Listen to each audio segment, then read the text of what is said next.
Bueno, ahora va a hablar Pablo Bota, que es ingeniero en sistemas, con más de 7 años de experiencia en desarrollo web. Se especializa en compatibilidad entre navegadores en la web móvil y nos va a hablar un poco de eso, de sitios web pensados para el futuro y web móvil. Hola, ¿se escucha bien? Bueno, buenas tardes a todos. Mi nombre, como ya dijeron, es Pablo Bota. Soy ingeniero acá, resido en la UTN y les voy a presentar web móvil, sitios web pensados para el futuro. Antes me quiero presentar un poco a mí mismo para que conozcan de dónde vengo, qué es lo que hago, para que sepan qué inspira esta charla. Bueno, ya dije, soy ingeniero, residido acá en la UTN.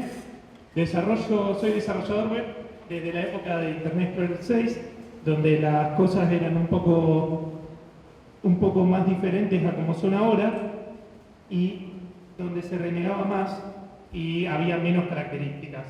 También soy coordinador de un proyecto, Carpuliar, y actualmente hace poco fundé mi propio emprendimiento, Movilizame, que lo que busco es acercar la web móvil a sitios ya existentes, entre otras cosas. Lo primero que tenemos que entender es qué es la web. La web, como decía antes Alejandro, de la wiki o de la W3C, sería como todo lo conectado a través de la red que representa conocimiento humano o permite interacción humana. Lo que hay que tener en cuenta es que la web últimamente se encuentra cambiando. Es que si vemos el patrón en el mundo y el gráfico de uso, cada vez más con los años va decreciendo el uso de navegadores de escritorios y cada vez va ganando el uso de navegadores móviles. Es más, directamente hay algunos países en los que Internet es un dispositivo móvil.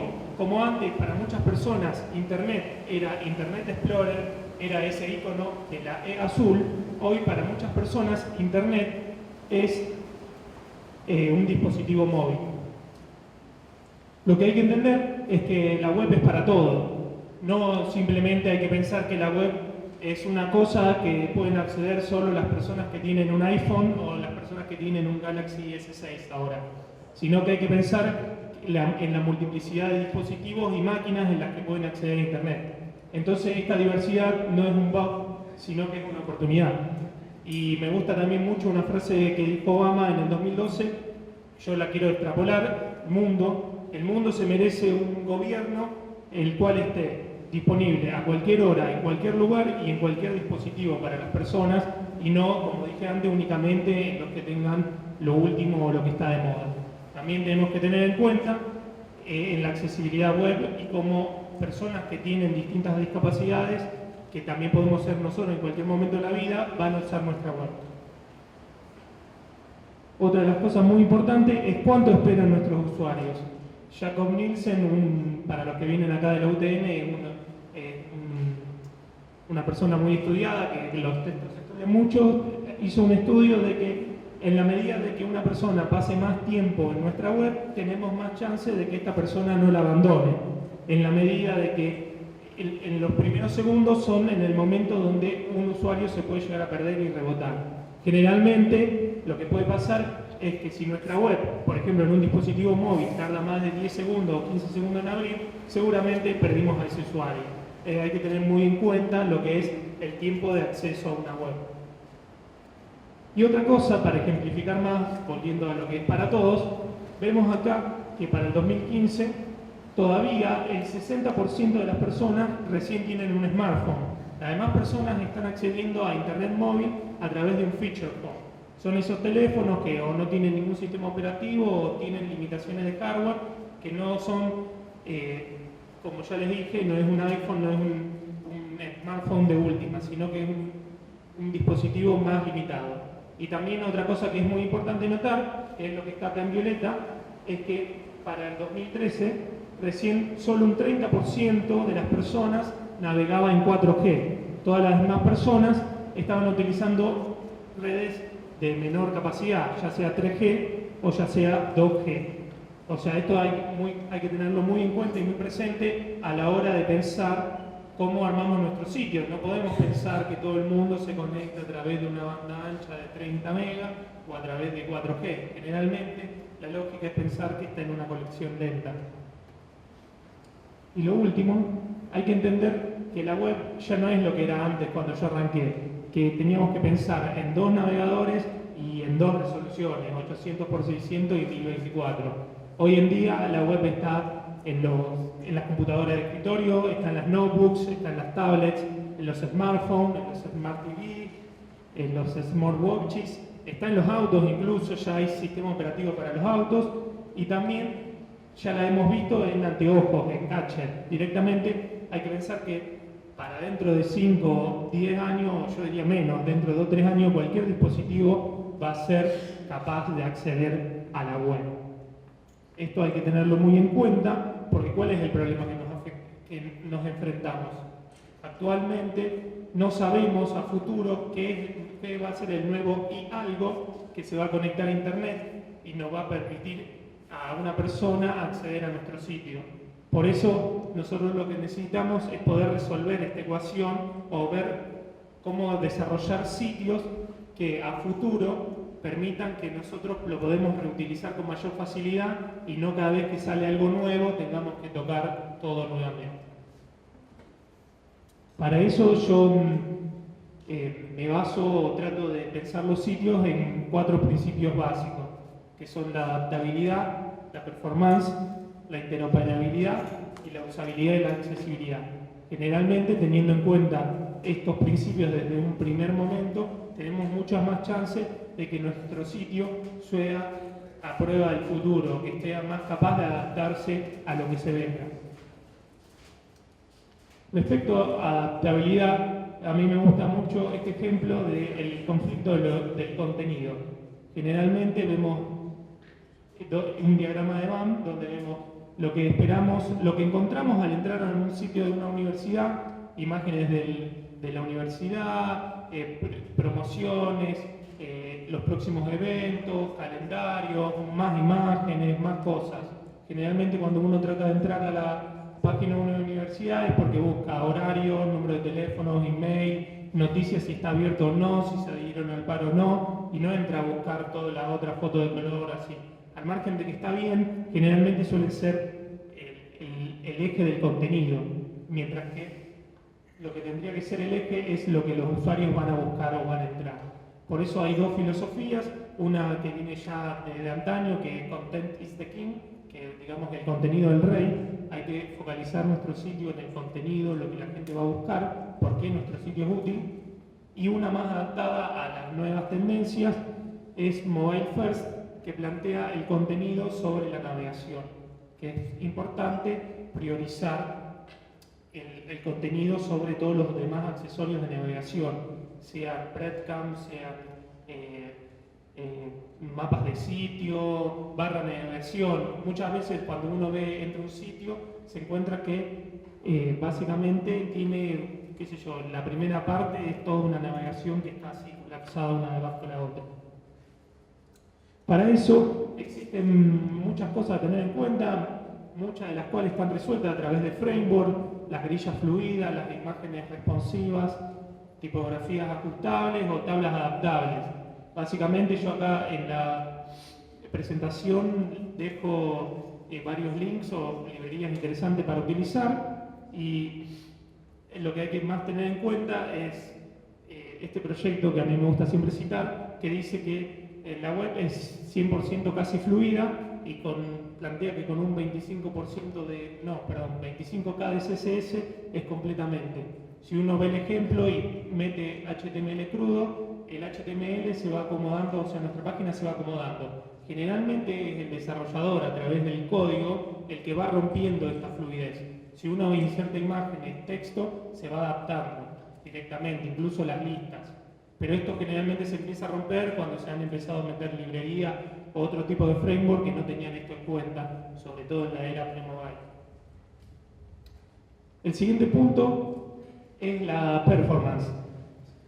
Contrario a lo que uno piensa, tras la llegada de la web móvil y los dispositivos móviles, las páginas no dejaron de crecer en el tamaño de los archivos, de los pesos de las imágenes, como decía antes el compañero de la fotografía, sino que al contrario, cada vez fue aumentando el peso de las el peso de las páginas, ya sea en imágenes, en scripts, en estilos y en muchísimas cosas que se le van agregando.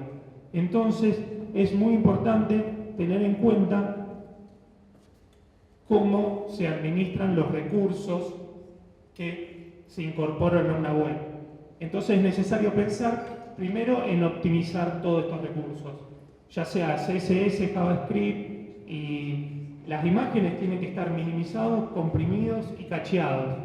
Ya para eso hay scripts de automatización, o la mayoría de las herramientas IDE ya no dan una mano para esto o lo tienen en cuenta. También hay que saber que hay que optimizar todas las imágenes para la web. Hay muchísimos compresores dando vuelta, incluso la mayoría de las herramientas de edición de imagen contemplan optimizar las imágenes para la web.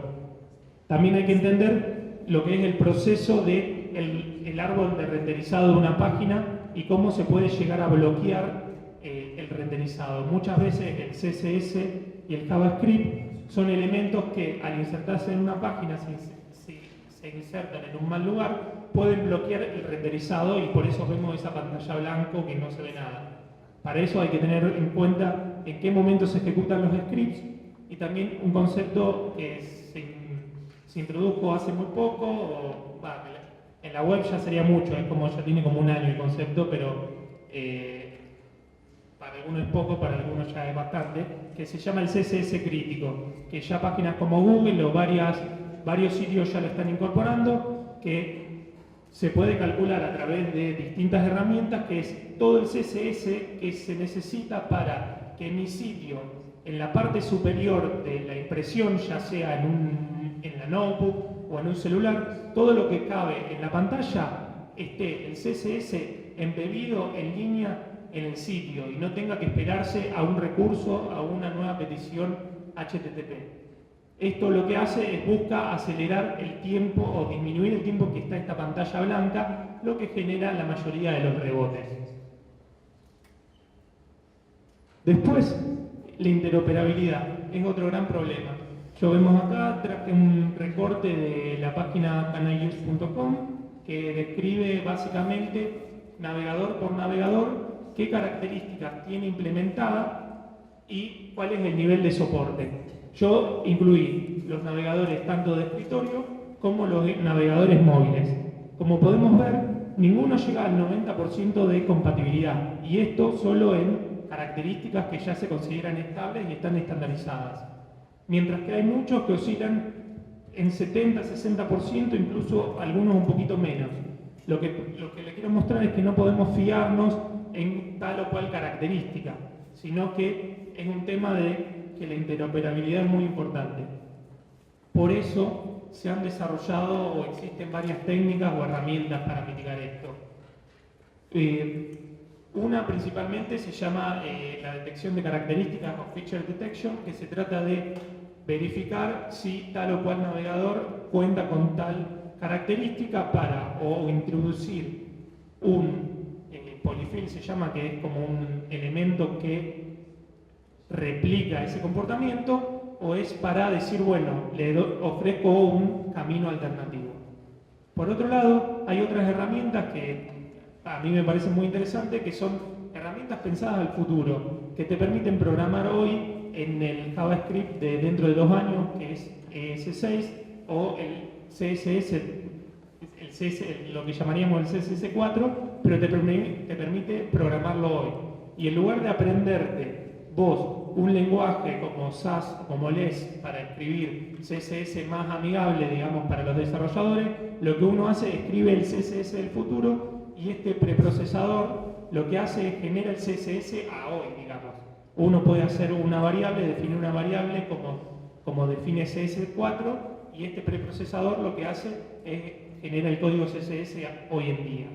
También muy importante para la interoperabilidad es el testing y el aseguramiento de la calidad. Por eso es muy importante validar todo el código de la solución, ya sea JavaScript o CSS a través del linters, validar el HTML, porque a veces la más mínimo error o el más mínimo cambio, por más tonto que parezca, puede hacer que el algoritmo de corrección de errores de un navegador haga que interprete una cosa distinta a la otra. Entonces yo generalmente en eso trato de ser también bastante purista y respetar bastante los encomillados, los cierres de las etiquetas y todo. Y finalmente testear en muchos navegadores.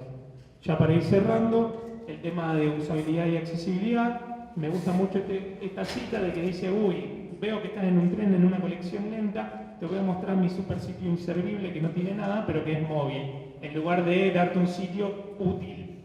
Asimismo, qué sé yo, para uno buscar un colectivo y para ir de un lugar a otro en la ciudad de Rosario, la página no es móvil.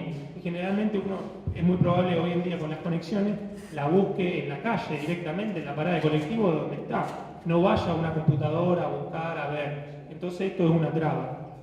Para eso yo le recomiendo tener en cuenta todo lo que son las prácticas de accesibilidad, validarlas porque llevan a que un sitio sea más usable, y también los principios básicos de heurística de Jakob Nielsen, que son muy interesantes, que ayudan a redondear todo un sistema a nivel de usabilidad.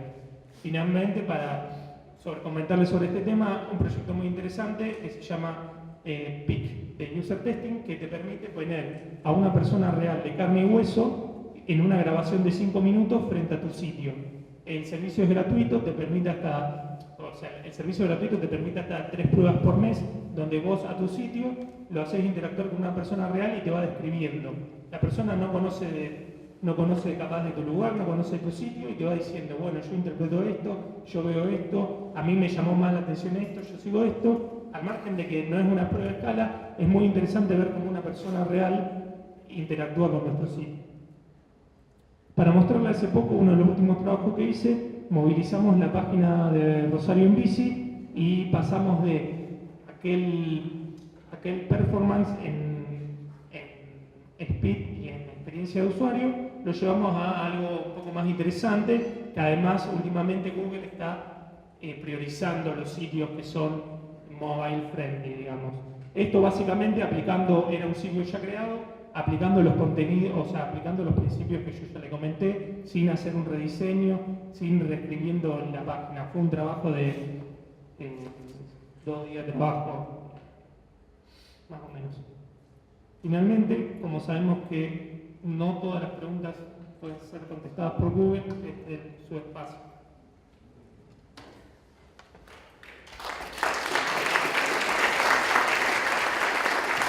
Bueno, para contactarme me pueden ubicar en Twitter, en GitHub o en mi mail. Y para los ansiosos y los que quieran usar los links que tenía la presentación, ya se encuentra la presentación online en ese sitio acortado. Muchas gracias. No, justamente lo que quería preguntar es dónde podía ver la presentación y los links. Bien, yo seguramente la voy a estar tuiteando dentro de un rato, pero ahora si querés copiar ahí, lo dejamos un segundito mientras se acomodan y lo podéis mirar. Tengo una más. Sí, sí. ¿Cómo es la parte de escribir en línea el CSS? Ahora no entendí. Se trata así más o menos. Hay unas herramientas, las que yo he usado se usan con los automatizadores como Gulp o Grunt, que lo que hacen es ejecutarte tu sitio en lo que se llaman navegadores descabezados, como Phantom, JS o hay otros, y lo que hace es evaluar cuál es el CSS que es necesario en esa parte, y uno le puede definir varias resoluciones para que lo genere ahí. Eso te genera un choclo, digamos, una parte, un contenido. Te separa el código. Claro, no, te dice, te genera todo un contenido con todo el CSS necesario. Vos ese código lo copias y lo embebés en línea en tu página con la etiqueta style. En lugar de hacer un link a un style sheet, lo pones ahí. Y después podés mover el link del style sheet directamente al fondo de tu página o cargarlo directamente de manera sincrónica, para no depender, para que ese recurso no sea bloqueante, para que vos no tengas que descargarte todo el CSS, no solo de la página principal o la página X, sino que no tengas que descargarte el CSS de todo el sitio para poder ver la página de arriba. Total, mientras el usuario se va entreteniendo y va analizando su mente lo que ve, el navegador tiene tiempo de seguir bajando el resto. De eso se trata la técnica. ¿Alguna otra pregunta? Bueno, ahora sí, muchas gracias.